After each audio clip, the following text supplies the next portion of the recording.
इस जीवन में दो ही चीजें निश्चित हैं। There are only two things that are certain, death यानी कि मृत्यु, और दूसरा है टैक्स।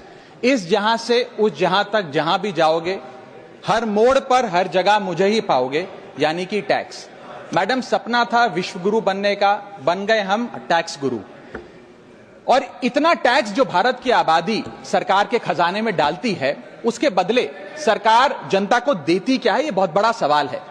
कौन सी ऐसी हाई क्वालिटी सर्विस है जो फ्री ऑफ कॉस्ट जनता को दी जाती है? क्या हमें quality health care free of cost मिलता है? नहीं मिलता। क्या हमें वर्ल्ड क्लास एजुकेशन मिलती है? नहीं मिलती। क्या हमें फ्री वर्ल्ड क्लास ट्रांसपोर्टेशन मिलता है? नहीं मिलता। क्या हाई क्वालिटी रोड्स मिलती हैं? अगर अच्छी हैं तो टोल टैक्स भरना पड़ता है। क्या 24 घंटे 7 दिन बिजली आती है? नहीं आती। तो इतना सारा जो टैक्स सरकार इकट्ठा करती है, उसका करती क्या है? इसीलिए मैं कहना चाहता हूं दैट वी इन इंडिया पे taxes like in developed countries to get services like in sub-Saharan countries. Madam, from the moment a child is born to the very moment his family mourns his death, the government is there at every step, not to help you but to tax you. और आइए एक रोमांचक यात्रा पे चलते हैं। माननीय वित्त मंत्री जी हर बार मेरे सवालों का जवाब देते हुए मुझ पर तंज कसती हैं और कहती हैं कि शायद ये चार्टर्ड अकाउंटेंट नहीं है, इनकी डिग्री असली नहीं है, तमाम तरीके की बातें मेरे बारे में कहती हैं, निजी हमले करती हैं। मैं उनका बहुत सम्मान करता हूं, मेरे मन में उनके प्रति बहुत आदर है, ओहदे में, हैसियत में, उम्र में, अनुभव में बहुत बड़ी है मुझसे। लेकिन आज मैं इस सीए की डिग्री को किनारे करके सरल भाषा में आम आदमी की तरह इस देश के आम आदमी का दर्द आपके सामने रखना चाहता हूं कि कैसे हमारे जन्म होने से लेकर हमारे मरने तक टैक्स पे टैक्स सरकार हमसे वसूलती है। मैं आपके सामने जीवन के 8 चरण, 8 स्टेजेस ऑफ लाइफ रखना चाहता हूं। फर्स्ट स्टेज ऑफ लाइफ, जब इंसान पैदा होता है, that is the birth stage. बच्चे के पैदा होने से पहले, उसकी आंखें खुलने से पहले जो उसको वैक्सीन लगती है, उस पर 5% जीएसटी लगता है। जिस अस्पताल में बच्चा पैदा होता है, उस हॉस्पिटल के कमरे के चार्जेस पर अगर 5,000 रुपए से ज्यादा का कमरा हो तो 5% जीएसटी लगता है। बेबी केयर के आइटम्स पे 5% जीएसटी लगता है। और अगर उसके माता पिता बच्चे के पैदा होने पर मिठाई बांटे तो मिठाई पर 5% और चॉकलेट पर 18%, 28% जीएसटी लगता है। दूसरा चरण जीवन का इन्फेंसी और चाइल्डहुड यानी कि बचपन। बचपन में बेबी फूड जो खरीदा जाता है उस पर 12 से 18% जीएसटी, डाइपर जो खरीदा जाता है उस पर 12% जीएसटी, बेबी स्ट्रोलर पे 5 से 12% जीएसटी, और जो खिलौने बच्चे को दिए जाते हैं उन खिलौनों पर भी 12% जीएसटी लिया जाता है। जब मुंडन होता है बच्चे का, पहला हेयर कट जिसे कहते हैं, उस हेयर कट की सर्विसेज पर भी 18% जीएसटी, और पहली बर्थडे पार्टी पर जो फोटोग्राफी होती है, फोटो खिंचवाई जाती है, उस फोटोग्राफी सर्विसेज पर भी 18% जीएसटी। यहां तक कि नामकरण की बर्थडे पार्टी जो की जाती है उस पर भी, केटरिंग सर्विसेज से लेकर खान पर 18% जीएसटी सरकार वसूलती है। अब बच्चा स्कूल जाना शुरू करता है तो स्कूल जाने पर यूनिफॉर्म से लेकर जूतों, स्कूल बैग, लंच बॉक्स, सब पर जीएसटी लगता है। 12% जीएसटी नोटबुक पर लगता है, 18% जीएसटी स्टेशनरी आइटम पर लगता है। और उसके बाद अगर कोई एक्स्ट्रा करिकुलर एक्टिविटी बच्चे को करनी हो, कोई म्यूजिक क्लास करनी हो या फिर कोई स्पोर्ट्स कोचिंग की क्लास वो ले ले, उस पर भी 18% जीएसटी देना पड़ता है। प्राइवेट ट्यूशन ले तो उस पर भी जीएसटी, और पहली साइकिल जो बच्चा खरीदता है उस पर भी 12% जीएसटी देना पड़ता है। तीसरी अवस्था जीवन की, टीनेज ईयर्स, ये वो काल होता है जो सबसे मस्त मौला टाइम होता है जीवन का, बेहतरीन बेफिक्री का। इसमें बच्चा, यंग जवान लड़का लड़की अपना पहला स्मार्टफोन खरीदते हैं, उस स्मार्टफोन पर जीएसटी लगता है। अगर महंगा हो, विदेशी हो तो इंपोर्ट ड्यूटी भी लगती है। फिर वो अपना फोन रिचार्ज कराता है, उस पर जीएसटी लगते हैं। ब्रॉडबैंड इंटरनेट का कनेक्शन लेता है, उस पर जीएसटी लगता है। नेटफ्लिक्स, स्पॉटिफाई या वीडियो गेम की सब्सक्रिप्शन लेता है, उस पर भी जीएसटी देना पड़ता है। और अगर अपने दोस्तों के साथ पिक्चर देखने बाहर जाए तो पिक्चर की टिकट पर जीएसटी, एंटरटेनमेंट टैक्स और पॉपकॉर्न पर भी जीएसटी अब लगने लग गया है। तो तमाम तरीके के सॉल्टेड कैरेमल पॉपकॉर्न पर भी सरकार आपसे जीएसटी वसूलती है। इस बीच जब आप 18 साल के होते हैं और पहली बाइक या पहला स्कूटर खरीदते हैं, उस बाइक और स्कूटर पर आपसे जीएसटी लिया जाता है, व्हीकल इंश्योरेंस पर जीएसटी लिया जाता है, और उसके बाद रजिस्ट्रेशन टैक्स और रोड टैक्स के नाम पर भी पैसा लिया जाता है। जीवन की चौथी अवस्था, fourth stage of life, higher education की। इस हायर एजुकेशन की अवस्था में आप यदि प्राइवेट कॉलेज में पढ़ रहे हैं तो प्राइवेट कॉलेज की ट्यूशन फी पर जीएसटी लगता है। हॉस्टल में रह रहे हैं या पीजी का रेंट भर रहे हैं तो उस पर जीएसटी लगता है। स्टूडेंट लोन की प्रोसेसिंग फी पर जीएसटी लगता है। किताबों से लेकर लैपटॉप तक जीएसटी लगता है। और अगर माता पिता संपन्न हैं और बच्चे को विदेश भेजते हैं पढ़ने के लिए तो फॉरेन रेमिटेंस पर टैक्स कलेक्टेड एट सोर्स सरकार लागू करती है। अब आते हैं पांचवी अवस्था पे, जब वो अपना करियर शुरू करता है। ये वो एज है जिसे मैं golden age of direct taxes कहूंगा। अब ये डायरेक्ट टैक्स के जंजाल में आदमी फंस जाता है इस उम्र में, जब उसकी पहली नौकरी लगती है।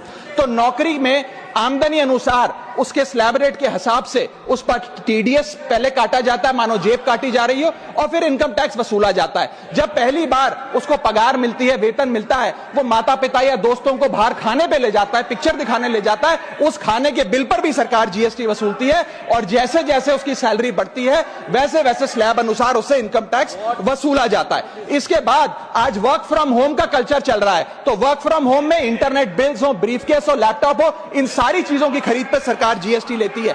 और अगर आप ये पैसा निवेश करें, इस निवेश करने पर आप कोई भी फाइनेंशियल इंस्ट्रूमेंट खरीदें तो सिक्योरिटी ट्रांजैक्शन टैक्स के नाम पर, मैडम मेरा समय जा रहा है, कोई फाइनेंशियल इंस्ट्रूमेंट खरीदें तो फाइनेंशियल इंस्ट्रूमेंट की खरीद पर सिक्योरिटी ट्रांजैक्शन टैक्स, उसकी ब्रोकरेज पर जीएसटी और फाइनेंशियल एडवाइजरी पर जीएसटी, और जब आप ये फाइनेंशियल इंस्ट्रूमेंट बेचते हैं तो उसके मुनाफे पर सरकार आपसे कैपिटल गेन टैक्स वसूलती है। यहां तक कि हेल्थ इंश्योरेंस और लाइफ इंश्योरेंस प्रीमियम्स पर भी सरकार आपसे जीएसटी लेती है। इसी सरकार के मंत्री माननीय गडकरी जी भी सरकार से यही गुजारिश कर रहे हैं कि इंश्योरेंस प्रीमियम पे कम से कम जीएसटी हटा दिया जाए। इसके बाद इंसान अपने जीवन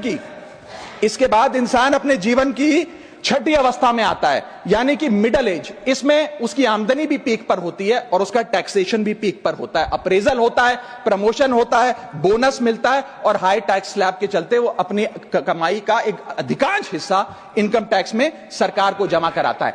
इस दौर में इंसान गाड़ी खरीदता है, घर बनाता है। जब गाड़ी खरीदता है तो जीएसटी देता है, रोड टैक्स भरता है, व्हीकल इंश्योरेंस पर जीएसटी भरता है, और जब गाड़ी लेकर शोरूम से निकलता है तो पेट्रोल डीजल पर वैट, सेस और एक्साइज ड्यूटी के नाम पर पैसा भरता है। जब सड़क पर गाड़ी चलाता है तो टोल टैक्स भरता है।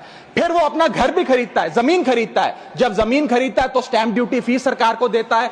जब कंस्ट्रक्शन मटेरियल खरीदता है घर बनाने के लिए तो कंस्ट्रक्शन मटेरियल पे, चाहे वो सीमेंट हो, मार्बल हो, स्टील हो, उस पर जीएसटी देता है। उसके बाद जब कंस्ट्रक्शन सर्विसेज लेता है किसी बिल्डर से, ठेकेदार से, कॉन्ट्रैक्टर से, तो उस कंस्ट्रक्शन सेवाओं पर भी जीएसटी सरकार आपसे वसूलती है। और जब घर बन जाए तो एनुअल प्रॉपर्टी टैक्स और हाउस टैक्स के नाम पे आपसे पैसा लिया जाता है। और जब आपको पैसे की आवश्यकता पड़े और आप ये घर बेच दें तो कैपिटल गेन्स पर भी सरकार आपसे उस मुनाफे पे टैक्स वसूलती है। और इस बीच शादी तो रह ही गई, फिर इंसान शादी करता है, इस बीच तो बैंक्वेट हॉल बुक करता है, उस बैंक्वेट हॉल की बुकिंग पे टैक्स भरता है। शामियाना, खाना, केटरिंग सर्विसेज लेता है, उस पर जीएसटी भरता है। ज्वेलरी खरीदता है, उस पर जीएसटी भरता है।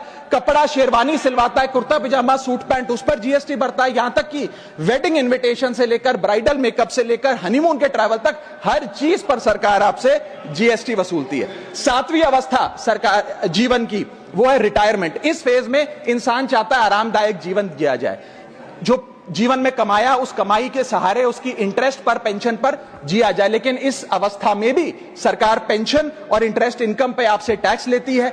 बूढ़ा हो जाता है, दवाई इलाज की जरूरत पड़ती है तो हेल्थ केयर बिल पर, दवाइयों पर आपसे जीएसटी लिया जाता है। लाइफ इंश्योरेंस और हेल्थ इंश्योरेंस प्रीमियम पर तो जीएसटी लेती है। और इस दौर में वो अपनी वसीयत लिखता है, फैमिली विल। उस फैमिली विल पर जो लीगल फीस देता है उस लीगल फीस पर भी उसे जीएसटी देना पड़ता है और स्टैंप ड्यूटी देनी पड़ती है। और आठवीं जीवन की अवस्था यानी कि जीवन की समाप्ति, जब उसका स्वर्गवास हो जाता है, उसके जीवन का अंत हो जाता है, यहां भी सरकारें उसका साथ नहीं छोड़ती, यहां पर भी सरकारें उस पर टैक्स लगाती हैं। जब कोई इंसान मरता है तो उसके अंतिम संस्कार में देसी घी, चंदन वुड, नारियल, इत्तर जैसा सामान इस्तेमाल होता है, उस पर भी जीएसटी लगता है। और जब उसके मरने के उपरांत अखबार में ऑबिचरी की इश्तेहार छपाया जाता है, उस पब्लिकेशन ऑफ ऑबिचरी न्यूज़पेपर पर भी 5% सरकार जीएसटी लेती है। और मरने के बाद जब प्रॉपर्टी उसके बच्चों को या परिवार वालों को दी जाती है, उस म्यूटेशन पर भी सरकार आपसे ड्यूटी सेस लेती है।